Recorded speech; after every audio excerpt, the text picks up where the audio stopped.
हनुमान का युद्धकालीन पराक्रम, जब एक भक्त ने रचा इतिहास। दोस्तों, क्या आप जानते हैं कि रामायण के युद्धकाल में हनुमान जी ने ऐसे ऐसे पराक्रम किए जो आज भी सुनने वालों को अचंभित कर देते हैं। आज हम आपको सुनाएंगे एक ऐसी रोमांचकारी गाथा जिसमें भक्ति, वीरता और समर्पण के अद्वितीय उदाहरण मिलते हैं। तो चलिए शुरू करते हैं। श्री राम के परम भक्त पवन पुत्र हनुमान जी की युद्धकालीन महायात्रा।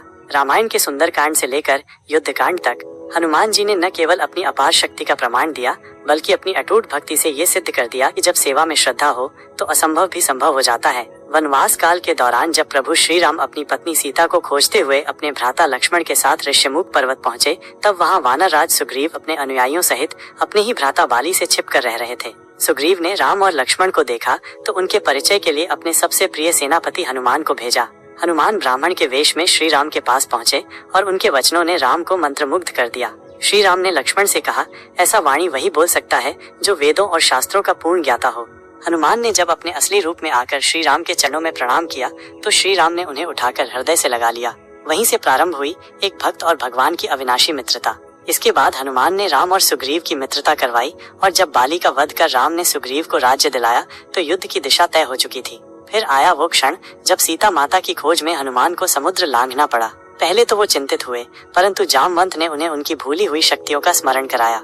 हनुमान ने अपने विराट रूप में समुद्र पार किया और मार्ग में आए हर अवरोध को अपनी बुद्धि और बल से पार करते हुए लंका जा पहुँचे। लंका में उन्होंने अशोक वाटिका में सीता माता को ढूंढ निकाला, उन्हें श्री राम का संदेश दिया और उनका मनोबल बढ़ाया। सीता माता ने साथ चलने से मना कर दिया क्योंकि वो चाहती थी कि श्री राम अपने पुरुषार्थ से उन्हें वापस लें। हनुमान ने लंका में रावण को श्री राम का संदेश सुनाया, पर रावण ने क्रोधित होकर उनकी पूंछ में आग लगवा दी।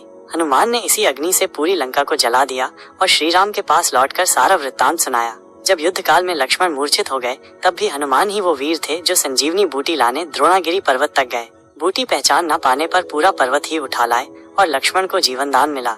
अहिरावण द्वारा श्री राम और लक्ष्मण का हरण कर पाताल लोक ले जाने पर भी हनुमान ही थे जो पंचमुखी रूप में 5 दिशाओं के दीपक बुझाकर अहिरावण का वध कर पाए। उन्होंने ही मकरध्वज से युद्ध किया जो उनके ही पसीने की संतान था और फिर उसे पाताल का राजा बनाया। वनवास की अवधि पूर्ण होने पर जब श्री राम ने अयोध्या लौटने में थोड़ी देर होते देख चिंता प्रकट की, तब भी हनुमान ही थे जिन्होंने समय रहते भरत को सूचना दी और उनके प्राण बचाए। राज्याभिषेक के उपरांत जब सभा में हनुमान को उपहार दिया गया तो उन्होंने मोतियों की माला तोड़कर देखा, क्या इसमें राम और सीता हैं? लोगों ने उनका मजाक बनाया तो हनुमान ने अपनी छाती चीर कर दिखाया कि उनके हृदय में श्री राम और सीता बसे हैं। तो दोस्तों, ये थी उस भक्त की गाथा जो न तो राजा था न योद्धा, बल्कि बस एक सेवक था। ऐसा सेवक जिसने अपनी निष्ठा से देवताओं को भी आश्चर्यचकित कर दिया।